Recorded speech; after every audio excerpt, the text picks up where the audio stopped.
আমাদের আপত্তির জায়গাটা ছিল কোন মজলুম যেন জালিমের জায়গায় না আসে, এবং তাই হয়েছে।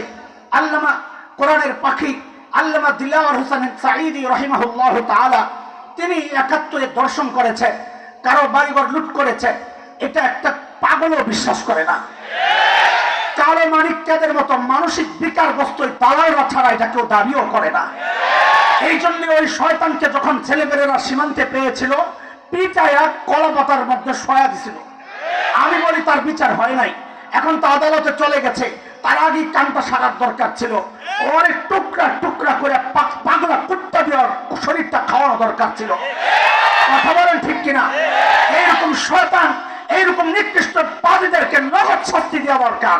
বিচার এই লেন্দি প্রসেসে এদেরকে নিয়ে লাভ নাই।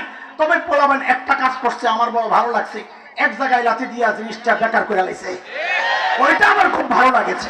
আরে কথা বল তোমরা, আল্লাহু আকবার। একটু শান্তি পাইছি ওই দৃশ্য দেখা, যখন দেখছি অপারেশন থিয়েটার ওই জায়গায় কাম চলতেছে, কলিজা একটু শান্ত হয়েছে। তাও পুরা শান্ত হইতো যদি ওরে আমি কোবাইতে পারতাম, ওরে যদি বেলেট দিয়ে কিছু কিছু করে কাটতে পারতাম, কলিজা শান্তি হইতো। হারে একজন কোরআনের পাখি, সারা জিন্দেগি যিনি মানুষকে কোরআনের কথা শুনিয়েছে, সেই মানুষটার জন্য ফাঁসির আন্দোলন সে করেছে, যাবজ্জীবন তার মন পুত হয় নাই, ফাঁসির আন্দোলন করেছে। এই খবিসকে ফাঁসি দেওয়া দরকার। কথা কর, আওয়াজ উঠানো দরকার, আওয়াজ। এই নিষ্পাপ মানুষগুলোকে যারা আদালতে নিয়ে বেইজ্জতি করেছে, যুগ যুগ ধরে দিনকে দিন ফাঁসির কাস্টে ঝুলানোর জন্য কন্ডেম সেলে রেখে নির্যাতন করেছে, পুশ করে করে মৃত্যুর দিকে ঠেলে দিয়েছে, এদের প্রত্যেকটাকে ধরে ধরে প্রকাশ্যে ফাঁসিতে ঝুলানো দরকার।